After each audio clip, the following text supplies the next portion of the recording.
안녕하세요. 미용 안전위생학 10주차 수업이네요. 벌써 10주째 이렇게 온라인으로 뵙게 되는데요.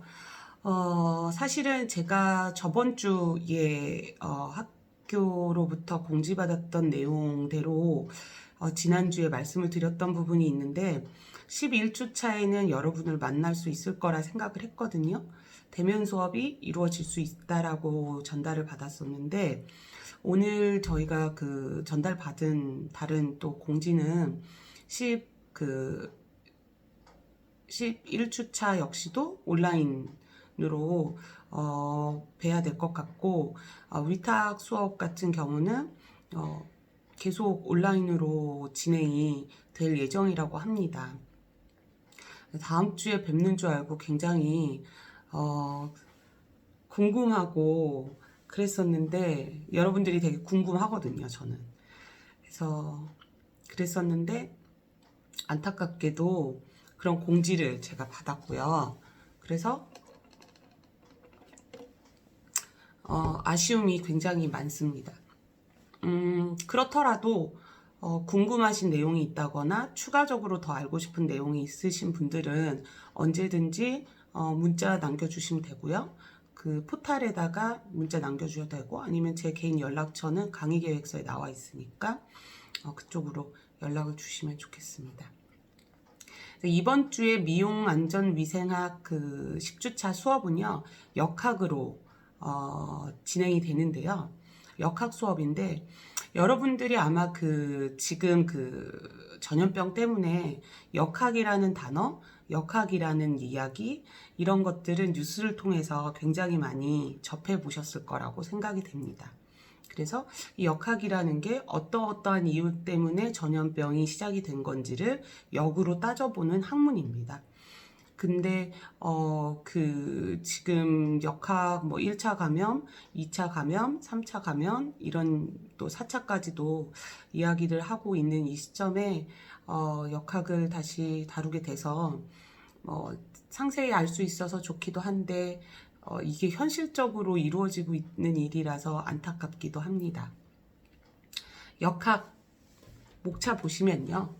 역학의 정의 우선 알아야 될 것 같고요. 그 다음에 궁극적인 목표, 역학의 역할, 그리고 역학의 목적, 분류, 그리고 역학의 기본 인자, 질병 유행 발생에 관한 학설들 살펴보겠습니다.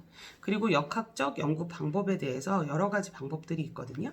그 방법들도 살펴보고 그리고 질병 유행의 특성, 역학의 4대 현상입니다. 그리고 진단검사의 타당성과 신뢰성 및 질병 발생 위험도 측정하는 방법들, 그리고 역학 조사 시에 꼭 조심해야 될 것, 주의해야 될 사항 등에 대해서 마지막으로 살펴보도록 하겠습니다. 자, PPT 세 번째 장이고요. 역학의 정의. 역학은요, 유행병을 연구하는 학문인데 인간 집단을 대상으로 질병의 발생이나 분포, 경향 등을 파악하고요. 그 원인을 규명하여 예방 대책을 수립하는 학문이라고 정의하고 있습니다. 역학을 하는 그 궁극적인 목표는요, 질병 발생 예방, 그리고 질병 근절, 이렇게 두 가지가 되겠죠. 그래서 정의 부분 서술형으로 기억해 두시면, 서술형 문제로 출제가 되었으니까 기억해 두시면 좋을 것 같고요. 역학이 하는 역할이 있습니다. 역학은요, 질병 발생의 원인을 규명하는 역할을 하고요. 그리고 질병 발생과 유행을 감시하는 역할을 또 합니다. 원인을 규명했기 때문에 당연히 우리가 예방까지 바라볼 수 있는 거죠. 또 보건사업의 기획, 평가 자료를 제공하고요. 이러한 전염병이 있어서 이렇게 우리가 앞으로 기획해야 될 것이고 그리고 예전에 이러한 자료를 통해서 우리가 앞으로는 이런 일들을 계획해야 되겠다라는 역할을 한다라는 겁니다. 그리고 질병의 자연사를 연구하는 역할을 하고요. 임상 분야에 활용하는 역할, 연구 전략 개발을 하는 역할들을 역학이라는 학문이 하게 됩니다. 역학의 목적은 아까 말씀드린 거에 뭐 행정적인 뒷받침이 조금 더 포함이 되죠. 그래서 질병 발생의 원인을 규명하고 지역사회의 질병 양상을 파악하고 행정적으로 뒷받침하는 것이 역학의 목적입니다. 우리 역학은요, 분류를 7가지 정도로 분류를 할 수 있어요. 물론 그 학계에 따라서 뭐 3가지, 4가지 정도로 분류하기도 하고 7가지 정도로 분류하기도 하는데요. 총체적으로 우리는 알아볼 필요가 있기 때문에 7가지로 분류를 나누어 보았습니다. 기술 역학이란 분류는요, 인간 집단에서 발생되는 질병의 분포, 경향 등을 인적, 지역적, 시간적 특성에 따라서 기술하고 조사, 연구하는 기획적인 역학 조사입니다. 그리고 기술 역학은 우리 제1단계 역학이라고 하고요. 그 다음 제2단계 역학을 우리 분석 역학이라고 합니다. 기술 역학, 제1단계 역학인 기술 역학을 토대로 질병 발생과 질병 발생의 요인 혹은 속성과의 인과관계를 증명하기 위한 역학입니다. 3번째 실험 역학이 있는데요. 연구 대상에서 어떤 자극이나 실험 조작을 가해서 그 반응이나 결과를 보고요. 임상 역학이라고도 합니다. 4번째로 이론 역학이 있는데요. 전염병의 발생과 모델, 그리고 유행 현상 등을 수학적 또는 통계학적으로 분석을 하는 방법입니다. 이론적으로 그 유행 법칙이나 현상을 수식화하는 역학으로 제3단계 역학을 말하고요. 어떤 전염병의 발생이나 유행을 예측하는 데 활용이 됩니다. 그리고 임상 역학은요. 한 개인 환자 증상과 질병 양상을 기초로 지역 사회로 확대 비교하는 역학의 방법입니다. 유전 역학은 질병 발생의 숙주 요인을 유전학적 방법으로 해명하는 역학이고요. 작전 역학은 지역사회 서비스의 향상을 목적으로 하는 역학입니다. 그래서 이렇게 7가지로 역학을 분류할 수 있습니다. 자, 보시면요. 교재의 94페이지가 되겠죠? 94페이지 보시면 질병 발생의 3요소가 있습니다. 94페이지입니다. 교재요. 보시면 질병 발생의 큰 3요소는요. 병인 요소가 있고요. 그 다음 페이지에 보면 숙주 요인이 있습니다. 숙주 요인이 있고 그 다음에 마지막으로 환경적인 요인으로 3가지 크게 질병 발생 요인을 볼 수 있습니다. 자, 병인 요인으로는요, 병원체의 양, 독성에 따라서 나오는데요. 어떤 질병이 발생하는데 없어서는 안 되는 직접적인 요인이 되는, 원인이 되는 요소를 말합니다. 영양소적인 원인, 생물화학적인 요인, 그다음 물리적 요인, 화학적 요인, 정신적 요인, 사회환경적 요인 등이 여기에 포함이 돼요. 자, 영양소적인 요인으로는 영양결핍증, 과다증, 당뇨 이런 질병들이 있을 수 있고요. 외인성 화학물질 요인은 뭐 탄소 중독 아니면 사고 이런 것들이 질병 발생의 요인이 될 수 있습니다. 내인성 화학물질은요. 호르몬, 신진대사 등의 원인이 되고 요소가 되고요. 요인이 되고요. 신체적 요인으로는 임신 중독증, 자궁의 임신 등등이 됩니다. 유전적 요인으로는 혈우병, 몽골리즘 등이 있고요. 정신적 요인으로는 스트레스, 질병을 발생시키죠. 그리고 신경성 두통, 고혈압, 정신질환, 뭐 이런 정신 관련된 요인들입니다. 물리적 요인으로는요, 뭐 기압, 수압, 계절, 대기, 기상, 뭐 수질, 뭐 불, 방사선, 뭐 이런 것들이 물리적 요인에 포함이 됩니다. 미생물은요, 바이러스, 박테리아, 기생충 이런 것들이 병인 요인으로서 질병의 3대 요소에 들어갑니다. 다음은요, 이런 것들이 발병에 관계되는 병원 요소로서 특이성, 항원성, 병원체 양, 감염력, 발병력, 동력 등에 대해서 그런 병인 요인들이 됩니다. 뭐 발병이 일어나는 그 요인들 중에서 특이성, 항원성은요, 항체가 특정 병원체에만 반응을 일으키는 경우를 얘기하고요. 그리고 병원체의 양이 많으냐, 적으냐, 그리고 식중독 같은 경우도 일정 수 이상이어야지 발병을 하거든요. 감염력은요, 증식할 수 있는 능력을 말하고, 발병력은 질병을 유발시킬 수 있는 능력을 말합니다. 동력은 독한 정도겠죠. 그래서 질병의 중증도를 확인할 수 있습니다. 그리고 교재 94페이지에 있는 두 번째, 그 질병 발생의 3요소 중에서 두 번째, 숙주 요인을 보겠습니다. 똑같은 조건의 병인과 환경에서라도 숙주의 상태, 즉 사람이나 뭐 동물이나 이런 숙주의 상태에 따라서 질병의 양상은 다르게 나타납니다. 숙주의 건강 상태는 유전적 요인과 환경적 요인에 의해서 결정이 되는데요. 유전적 요인 보면 선천적 요인이 되겠죠. 감수성, 저항성. 얼마큼 같은 질병에 노출이 되더라도 저항할 수 있는지, 그리고 느낄 수 있는지, 그 다음에 생리적 방어 기전, 신체 구조와 간 기능에 따라서 생리적으로 그 병원체에 질병이 발생이 될 수도 있고 안 될 수도 있다라는 겁니다. 또 영양, 그리고 신체의 상태, 건강 상태에 따라서 그 질병이 발생할 수도 있고 안 할 수도 있고, 인간 행동, 그런 식습관 같은 거겠죠. 음료수, 개인위생, 오락, 직업, 이런 것들입니다. 또 연령, 성별, 그다음에 인종, 이런 거에 따라서도 같은 질병에 노출되었을 때 발병이 될 수도 있고 안 될 수도 있다라는 내용입니다. 자, 95페이지 세 번째의 환경적인 요인입니다. 환경적인 요인은 병익과 숙주를 제외한 모든 요인을 환경 요인이라고 합니다. 첫 번째였던 병인 요인, 그리고 두 번째 있었던 숙주 요인을 제외한 그 나머지의 요인들을 우리는 환경 요인이라고 하고요. 간접적인 영향을 미치는 경우가 많습니다. 그래서 물리적으로 뭐 질이나 기후, 생물학적으로 미생물 병원체, 화학적으로 뭐 식품 공기.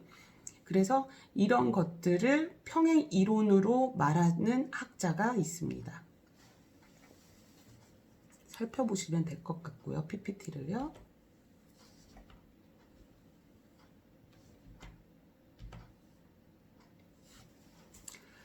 자, 그 질병 발생에 관한 학설이 있어요. 95페이지입니다. 질병 유발, 또 질병 유행, 이런 것들에 대한 학설이 있는데요. 삼각형 모형설이 있고요. 그리고 수레바퀴 모형설, 거미줄 모형설, 이렇게 크게 세 가지 학설이 있습니다. 질병은 이렇게 했을 때 발병이 된다, 발생이 된다라는 거죠. 그 학설 세 가지 중에서 삼각형 모형설 잘 기억해 두시고요. 환경적 인자, 병인적 인자, 숙주적 인자가 모두 상호 관계에 의해서 질병이 발생된다고 보고 있는 학설입니다. 병인적 인자만으로 질병이 발생하는 것이 아니므로 이 3대 요소가 평행을 이루어 어느 한쪽으로도 기울지 않은 상태가 건강한 상태고, 이 3대 요인 중 어느 한 가지 요인이라도 변동을 일으켜서 평형이 깨지고 한쪽으로 기울어진 상태가 되면 질병 또는 유행이 발생된다라는 학설입니다.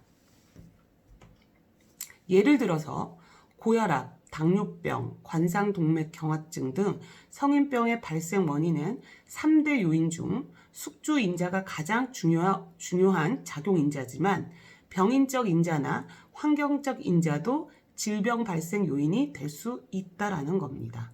그리고 각종 감염병의 경우는 병인적 인자가 가장 중요하지만 환경적 인자나 숙주적 인자가 절대적 요인이 될 수도 있다라고 보는 시각입니다. 따라서 질병의 요인을 분석하기 위해서는 질병 생성의 3대 요인을 같은 수준에 놓고 상호관계를 검토하여 발생 원인을 밝혀야 된다고 말하고 있습니다.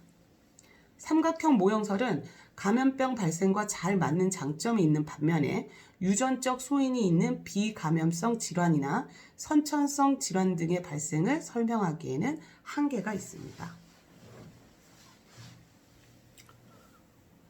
자, 다음으로 학설 보면요. 수레바퀴 모형설입니다. 교재는 96페이지고요. 수레바퀴 모형설은요. 바퀴의 중심부는 숙주가 되고 그 핵심은 인간의 유전적 요인에 해당된다고 보는 학설입니다. 숙주를 중심으로 주변을 환경이 둘러싸고 있고 환경은 사회적, 생물학적, 물리적인 환경으로 분류하고요. 숙주의 내적 요인인 유전적 요인의 상호작용에 의해서 질병이 발생한다고 보는 학설입니다. 유전성 질병은 유전적 요인이 크게 작용할 것이고 생물학적 요인에 의한 감염병은 물리적 요인이나 사회적 요인보다 생물 환경이 더 크게 작용할 것이며 유전적 소인의 작용은 적을 것이다. 예를 들면 유전적 질환인 경우는 핵심 부위에 있는 유전적 요인이 큰 비중을 차지하게 되고요. 감염성 질병의 경우는 적은 비중을 차지하게 된다고 보고 있습니다. 또한 역학적 분석의 유용한 특성과 숙주 및 환경 요인의 분리 묘사를 강조하는 장점이 있는 학설입니다. 자, 마지막으로 보는 학설 중에서 거미줄 모형설이 있는데요. 이 모형은 맥마흔과 그의 동료들이 말한 것이고요. 1970년대에 학설이 나왔습니다. 질병이 어느 특정한 요인에 의해서 발생하는 것이 아니라 다원적 요인이 선행되는 여러 가지 요인들과 관계되어 마치 거미줄 모양과 같은 복잡한 상호관계로 얽혀져서 발생된다는 학설입니다. 질병 발생의 원인을 찾아보면 그 발생의 선행 요인이 있을 것이고 또 그 선행 요인은 다른 선행 요인과 연계가 되어 있을 것이다. 이런 내용이고요. 획적으로도 다른 요인과 또 상호관계에 있어서 다양한 상호관계 속에서 질병이 발생된다 보고 있습니다. 심근경색과 같은 비감염성 질환의 발생을 이해하는 데에는 장점이 있을 수 있는 학설입니다.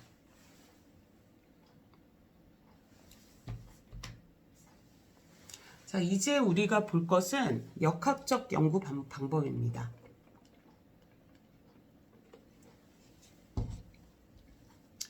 역학적 연구 방법을 보기 전에 역학조사라는 게 뭔지 다시 한번 확인을 할게요. 감염병 환자, 감염병 의사 환자 또는 병원체 보유자가 발생한 경우 감염병의 차단과 확산 방지들을 위해서 감염병 환자 등의 발생 규모를 파악하고 감염원을 추적하는 등의 활동과 감염병 예방 접종 후 이상 반응 사례가 발생한 경우 그 원인을 규명하기 위해서 실시하는 활동을 우리는 역학조사 활동이라고 말합니다. 이 역학조사 방법에는 크게 관찰적 연구와 실험적 연구로 나누어지는데요. 관찰적 연구는 어떤 조사 대상에 대해서 실험적 처리나 자극을 가하지 않습니다. 자연 상태에서 일어나는 현상에 대해서 정보를 입수하고 비교 평가 분석하는 간단한 관찰과 통계적 처리에 이르기까지의 연구를 말합니다. 그래서 관찰적 연구의 조사 방법으로는 기술 역학적 방법, 그 다음에 분석 역학적 방법, 그 다음에 분석 역학적 방법에서는 단면 조사 연구, 환자 대조군 연구, 코호트 연구 등으로 나누어지게 됩니다. 자, 그러면 우리가 알아봤던 그 분석학적 연구 방법 중에서 세 가지를 한번 다시 더 상세하게 보도록 하겠습니다. 단면적 연구는 단면 조사라고 하고요. 일정한 인구 집단을 대상으로 특정한 시점이나 기간 내에 그 질병과 그 인구 집단이 가지고 있는 속성과 관계를 찾아내는 조사 방법입니다. 단면적 연구는 원인 요소와 질병을 동시에 조사하기 위하여 서로 간의 관련성을 보는 방법으로 상관관계 연구라고도 합니다. 따라서 접근 방법은 기술 역학과 동일하지만 목적이 다르게 됩니다. 즉, 기술 역학은 어떤 구체적인 가설이 없는 상태에서 상황을 알아보기 위해서 시행하는 것이고요. 단면적 연구는 구체적인 가설을 가진 상태에서 그 가설을 검증하기 위해서 시행하는 조사입니다. 자, 장점으로 보면요. 비교적 단시간 내에 결과를 얻을 수 있어서 경제적이고요. 환자 대조군이나 코호트 연구에 비해서 시행하기가 쉽고요. 동시에 여러 종류의 질병과 발생 요인과의 관련성을 조사할 수 있는 장점이 있습니다. 그리고 단점으로 보면요. 빈도가 낮은 질병, 이완 기간이 짧은 질병에는 부적절하고요. 일정한 시점에서 조사를 하기 때문에 상관관계만을 알 수 있을 뿐이고 인과관계, 그러니까 시간적 선후관계, 어떤 게 먼저 일어난 것인지에 대한 것은 규명하지 못합니다. 대상 인구 집단이 비교적 커야 하고요. 빈도 낮은 질병, 이완 기간이 짧은 급성 전염병에 대해서는 적절하지 못한 방법이 바로 단면 조사 방법입니다. 자, 그리고 98페이지 보시면요. 단면적 연구의 장점, 단점 나와 있습니다. 99페이지네요. 98에서 99페이지까지 이어지고 있습니다. 내용은. 자, 두 번째로 환자 대조군 연구가 있습니다. 후양성 조사라고도 얘기를 합니다. 질병에 이완되어 있는 환자군과 질병에 없는 건강한 대조군을 선정을 합니다. 질병의 원인이 된다고 보는 속성이나 요인이 폭로된 상태를 그러니까 노출된 상태를 검토해서 질병과의 인과관계를 규명하는 방법입니다. 환자 대조군 연구는 현재 이완되어 있는 환자군과 적절한 방법으로 선정된 대조군을 대상으로 기술 역학 등을 통하여 이미 가설로 설정된 질병의 원인과 관계가 있으리라고 예상되는 어떤 요소 간의 차이가 있는지를 비교 분석하는 방법입니다. 환자 대조군 연구는 현재 질병이 있는 집단이 과거에 어떤 속성이 있는지를 알아보는 것으로 후양성 연구 또는 기왕력을 연구한다라고 말하고요. 환자 대조군 연구에서는 비차비를 구하게 됩니다. 비차비, 즉 교차비는 코호트 연구에서의 비교 위험도와 아주 비슷한 개념이고요. 질병을 갖고 있는 사람과 갖고 있지 않는 사람의 위험 요인의 노출 여부, 폭로 여부에 대한 비의 비라고 말할 수 있습니다. 환자 대조군 연구의 장점은 연구가 비교적 용이하고요. 비용이 적게 듭니다. 적은 연구 대상자로도 연구가 가능하고요. 희귀한 질병을 조사하는 데 적절합니다. 연구 결과를 비교적 빠른 시간 내에 얻을 수도 있습니다. 단점으로 보면요. 비교하려는 요소 이외의 모든 조건이 비슷한 대조군을 선정해야 되는데 쉽지 않죠. 연구에 필요한 정보가 과거 행위에 관한 것이므로 각종 편견들이 발생할 수 있고요. 코호트 연구와 같은 비교 위험금 등을 구할 수도 없고 또 비차비에 의한 간접 비교만 할 수 있습니다. 교재로는 100페이지가 되겠네요. 코호트 연구. 아마 뉴스 통해서도 코호트 연구에 대한 얘기들을 우리가 많이 들어보신 적은 있으실 거예요. 아마 지금 상황이 그렇지 않았다면 코호트 연구에 대한 얘기를 한 번도 들어보지 못하셨을 수도 있고요. 폭로, 비폭로 연구라고도 하고요. 전향성 조사라고도 합니다. 질병 발생의 원인과 관련이 있다고 생각되는 인구 집단과 관련이 없는 인구 집단 간의 질병 발생률을 비교 분석 연구하는 방법입니다. 코호트는 같은 특성을 가진 인구 집단이란 뜻으로 어떤 인구 집단을 출생 연도별로 구분해서 1990년 출생 코호트라고 하면 1990년에 출생했다는 공통적인 특성을 갖고 있는 집단을 말합니다. 특수직업 코호트로도 만들 수 있고요. 코호트 연구란 질병의 원인과 관련되어 있다고 생각되는 어떤 특성을 가진 인구 집단과 가지고 있지 않은 인구 집단을 계속 관찰해서 서로 간의 질병의 발생률의 차이가 있는가를 비교하는 연구 방법이라고 설명드렸었습니다. 환자 대조군 연구는 현재 질병이 이완되어 있는 환자를 대상으로 하지만 코호트 연구는 어떤 속성을 갖고 있는 집단과 갖고 있지 않는 집단, 즉 건강 집단에서 속성의 차이가 있는 집단을 대상으로 질병 발생을 향후 미래에 판단하는 것으로 전향성 연구, 계획 연구, 폭로, 비폭로 연구 이런 식으로 이야기합니다. 코호트 연구의 장점은 비교 위험도와 귀속 위험도를 직접 측정할 수 있습니다. 이 부분은 뒤에서 더 설명이 될 거고요. 코호트 연구는 비교적 신뢰성이 높은 자료를 얻을 수 있는 장점이 있고 시간적 선후 관계가 확실합니다. 단점으로는 시간과 노력, 비용이 많이 들고요. 많은 대상자가 필요하기 때문에 발생률 낮은 질병에는 부적절합니다. 연구 대상자가 사망하거나 이동하는 등 중도에 탈락할 가능성이 있습니다. 그래서 이렇게 표로 요점을 정리를 해봤어요. 그래서 아마 코호트 연구에 대해서 서술형으로 출제가 된 부분이 있으니까 숙지해 주시면 문제 해결하는 데 도움이 되실 겁니다. 그리고 단면조사, 후향성 조사, 전향성 조사, 즉 코호트, 그리고 환자 대조군 연구, 그리고 단면적 연구 세 가지에 대한 장단점을 요약 정리해 보았습니다. 자, 두 번째로 보실 것이 실험적 연구인데요. 우리가 크게 맨 처음에 어떻게 나누었냐면요. 역학 조사 방법을 첫 번째로 관찰적 연구가 있고 두 번째로 지금 말씀드리는 실험적 연구가 있습니다. 관찰적 연구 안에 우리가 좀 전에 봤던 단면적 연구, 환자 대조군 연구, 그리고 코호트 연구가 포함이 되고요. 실험적 연구는 지금부터 설명을 드리도록 하겠습니다. 인위적으로 실험적 자극을 주는 거예요. 그래서 실험입니다. 인위적으로 실험적 자극이나 조건을 준 상태에서 실험군과 대조군 사이의 차이를 비교, 평가, 분석하는 방법입니다.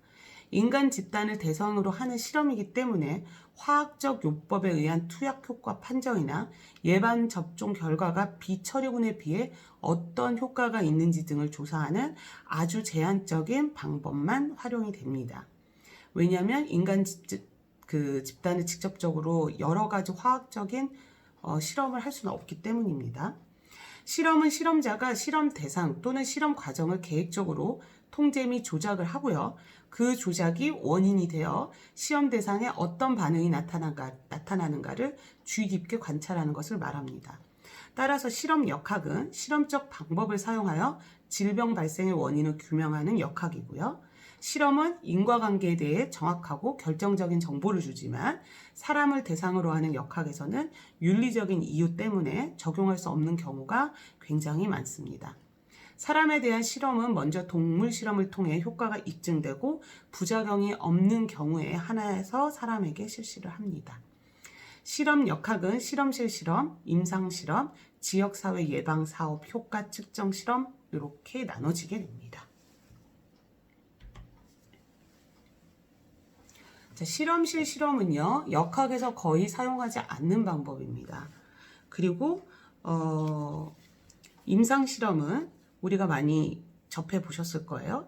임상의학에서도 널리 쓰이는 연구 방법으로 새로운 처치 방법이나 치료 약품 등의 효과, 그리고 효능 등을 규명하기 위하여 환자를 대상으로 연구하는 것을 말합니다.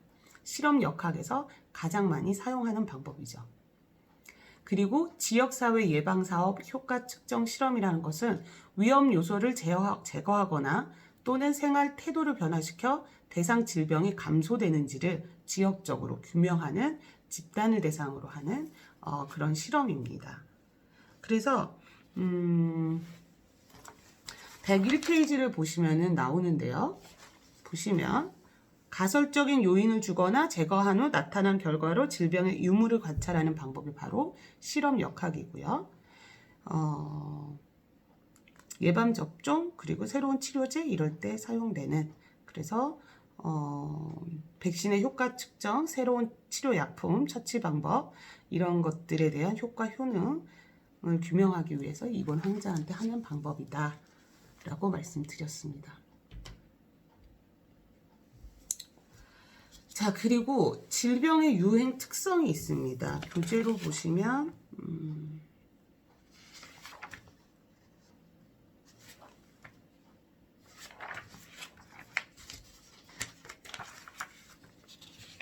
교재에는 없나요?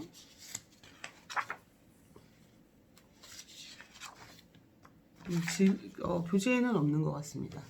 질병의 유행 특성, 역학의 4대 현상이라고도 얘기를 풀어서 할 수 있겠죠. 질병의 유행의 특성을 보면요. 생물학적인 현상이 있고요. 시간적인 현상, 그리고 지리적 현상, 그리고 사회적 현상이 있습니다. 그러니까 질병이 유행하게 되는 이유들이죠. 그래서 생물학적인 현상을 보면요. 연령에 따라서, 그리고 성별에 따라서, 인종에 따라서, 사회 경제적 사태와 직업에 따라서 그 유행의 양상이 달라진다라고 보고 있습니다. 그리고요.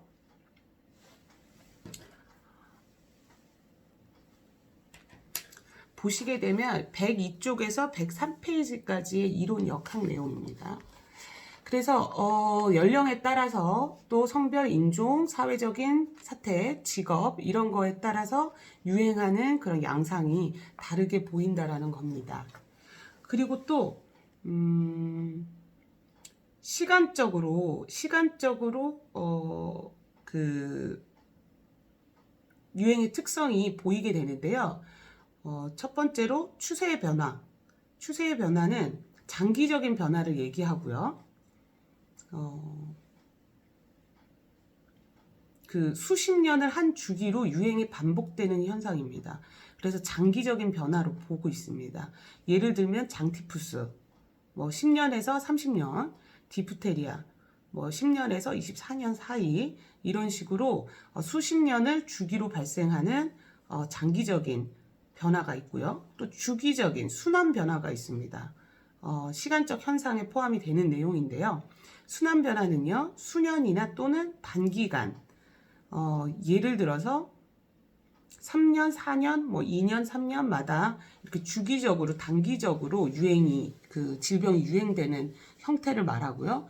홍역 같은 경우가 2에서 3년마다 유행을 하게 되고, 백일해 같은 경우가 2에서 4년마다 유행을 하게 됩니다.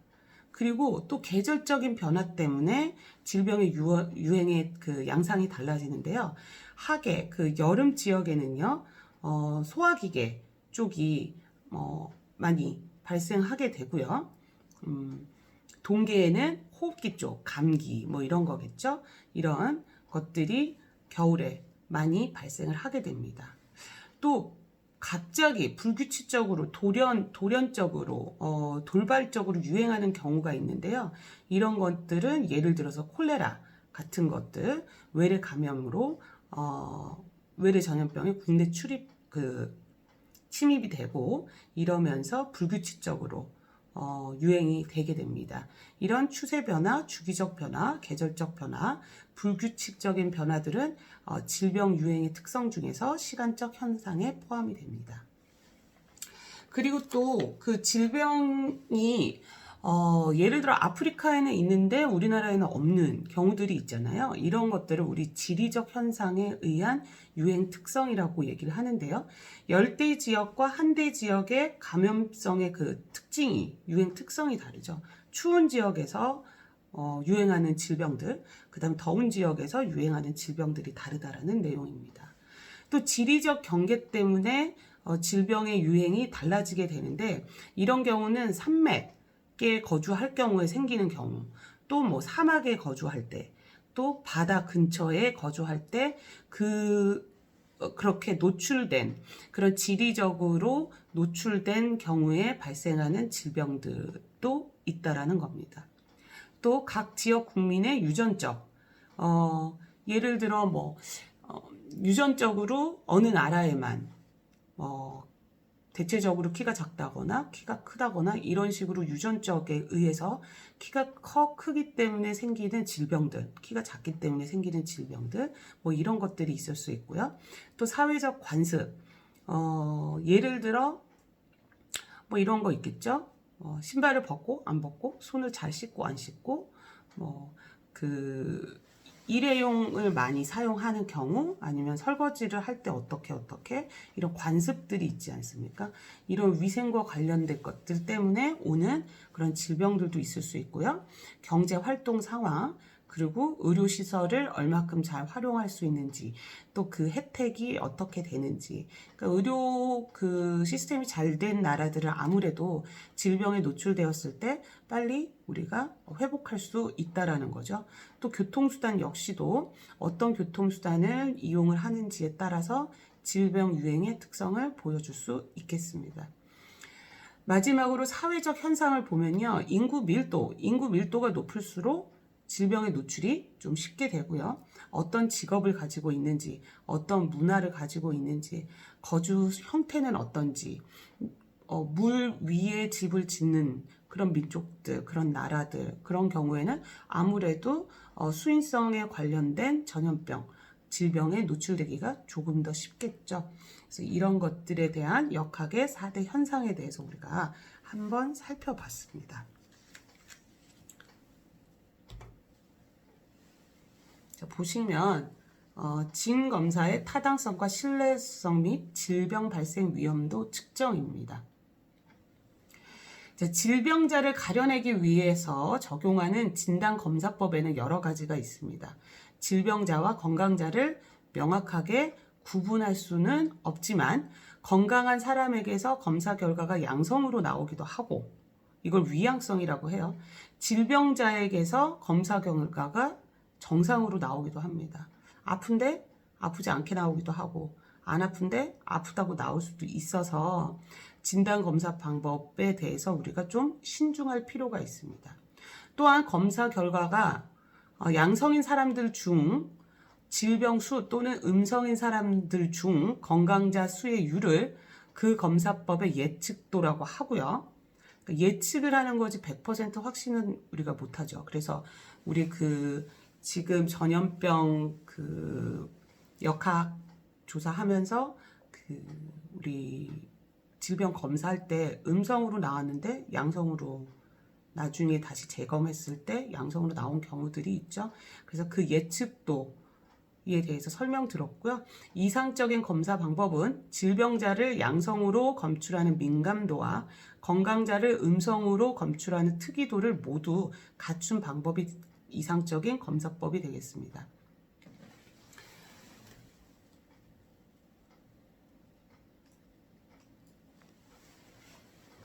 검사법의 타당도는 민감도와 특이도에 의해서 정해지고요. 이 두 가지 모두가 높을 때 그 검사법의 타당성이 인정이 됩니다. 즉, 타당도는 측정 방법이 측정하고자 하는 목적하는 것을 성취하는 정도를 말하고요. 신뢰도는 동일 대상을 동일 방법으로 측정했을 때 얼마나 일치를 하느냐, 일정성이 있느냐를 검정하는 것입니다.